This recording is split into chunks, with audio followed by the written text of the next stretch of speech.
আমার সকল প্রিয় ভাই বোনদের অনেক অনেক ধন্যবাদ, দোয়া ও ভালোবাসা। হ্যাঁ এভরিওয়ান, আসসালামু আলাইকুম। সবাই কেমন আছেন? আলহামদুলিল্লাহ, আপনাদের বোন ভালো আছে। প্রতিদিনের তো এক কথা বলি, আমাদের বাসায় গ্যাস নাই। যাই হোক, মাখাইয়া মেশিনের মধ্যে একটা তরকারি বসাবো। কালকে ভেন্ডি আর মাছ মাখাই রাখছিলাম রান্নার জন্য। রাত 12টা বেজে গেছে, গ্যাস আসে নাই। যাই হোক, তারপর ফ্রিজে ঢুকাই থিয়ে দিছি, আজকে রান্না করতে আসি।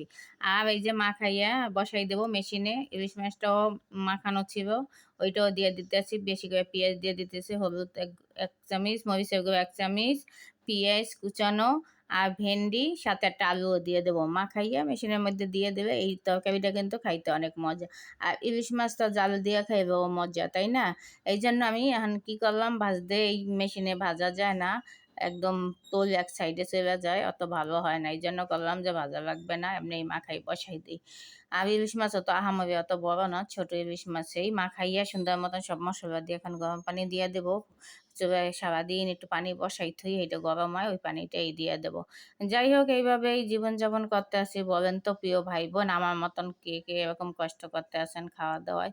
আমি তো খাওয়া দাওয়া অনেক কষ্ট করি। এই যে এখন বাজে কিন্তু রাত 9:30, এখন মেশিনেই বসাই দিতে আসি অপেক্ষা পরে। আর যাই হোক, গরম পানিটা দিছি আর ঢাইকা দেবো। আর আমি আর একটা আলু কাটবো, কাটতে এটার মধ্যে দিয়ে দেবো, রান্না হইয়া যাইবে। আর রান্না কেমন হয়েছে, আর আমি এই এই তরকারিটা এত মজা হয়েছে, হাতে মা খাইয়ে বসাইছি, বলাই যায় না। পরে আমি রান্না বসাই দিয়া গেছি আমার বান্ধবীর বাসায়, আর একজনে নামাইছে, কিন্তু আর ভিডিও করতে পারি না, মনেও ছিল না, তাড়াতাড়ি চলে গেছি। সে একজনের 3 পিস নিয়ে আইছে ইয়ে দেখতে। যাই হোক, তারপর বাকিটা আর ই করতে পারি না। পরে আইসা ভাত খেয়েছি, সেই লাস্টে ভাত খাওয়াটাও দেখবেন।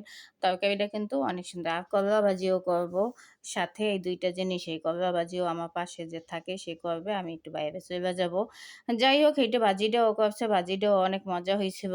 করলাও কাইটটা থুইছি 2-3টা মাছ। আর এরকম কাইটটা কুইটটা ফ্রিজে থুয়ে দিই, রান্না করতে পারি না, একদিন পরে রান্না করি। আর বিপদের মানুষ, আমি মেশিনে রান্না করতে চাই না, ওই অনেক কারেন্ট বিল ওঠে দেখে, এই জন্য।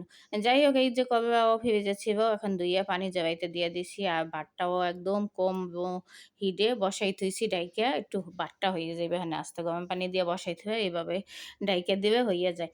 এইভাবে আপনারাও রান্না করবেন। আর সবাই একটা মেশিন কিনে নেবেন। আর আমার মতন এই মেশিন কিনেন না, যে সব পাতিল বসান যায়, ওই মেশিনটাই ভালো।